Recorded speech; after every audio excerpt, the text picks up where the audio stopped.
before? So I got all these old checklists that we're either not using anymore or they've been done. And we don't really have a place to store them, so I'm going to figure a place to store them. Cool. Bungee holder, the bungee breaks, you just Look at that. get a new bungee and stick it in the hole there. What do I say that? You had it before I came over Stick it here. in the hole, you put your sharp container in there, Bam. it hangs it really nice. There's paper towel. Was that paper towel dispenser Towel. over here? Because once in a while you'll get fingerprints or ink or something on whatever you're trying to laminate, you gotta wipe it off. Oh yeah.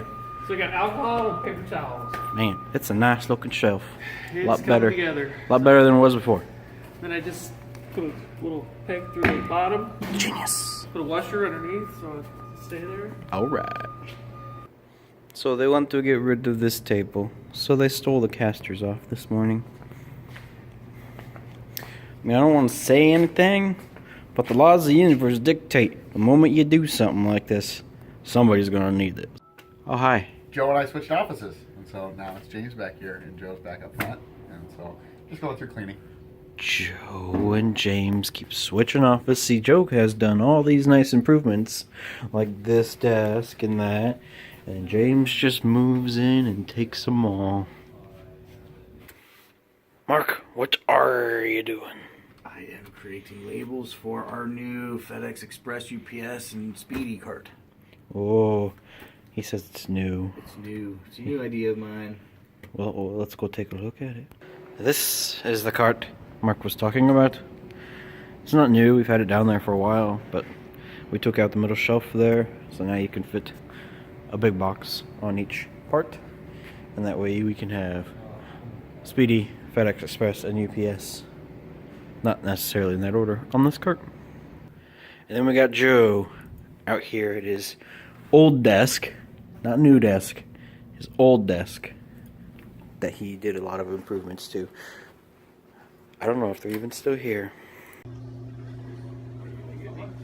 This is an improvement, I guess. Today I installed signs for our local delivery instructions. We do not do them over here on the iPad, we do them over there on the shipping computer. So we have full instructions over by the shipping computer now, along with a QR code where they can enter all their information before they send off for pickup. So we're here at this cart. Mark is holding on 1 second. He is... we added these labels to the sides and the fronts for different shippers that we get. Very rarely, but we can put them on this shelf all in one place. Keep them up there so when they come, they can just grab them off the shelf. Hey there, Gene. Hey, so just a little safety announcement. As you can see, this pallet got dropped right there. We're trying to get out of the way, I understand that, but there's a breaker there that we don't have straight through access to. So this is absolutely a no-no. So I'm just gonna move this pallet out of the way and we'll find a better place for it. Okay. What are you doing, James? Got my camera set up. It's camera. Got the new banner stand that we're gonna try out. New set banner up. stand. Got the banner set up. Got to find one more part for that. And I'm going to make a product video about this banner, or actually a test. I'm going to show putting it together, and then we're going to take it up and down 150 times to see if we can 150 times. Cool. 150 times. We've got Will here. Will's in here, and he's taking apart this. This used to be a table for a roll material for magnets back when we had smaller rolls and we cut them by hand. But we don't use this anymore, so Will's taking it apart, putting the pieces back in their respective holders, places, boxes, whatever you want to call them. And we're making room in here so we can move the table saw in here. What am I saying? We've got a problem here, Derek. We got a problem. Yep. There's labels here. Those labels. They say the wrong name. This trader isn't here I anymore. don't know who that is. I don't know either. Who is that? I don't know. We gotta fix that though. The trader's name has now been erased.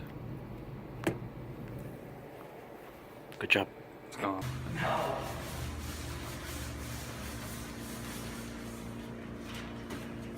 So on Friday, Chris came in and he took off, there were some pistons here, which are right here.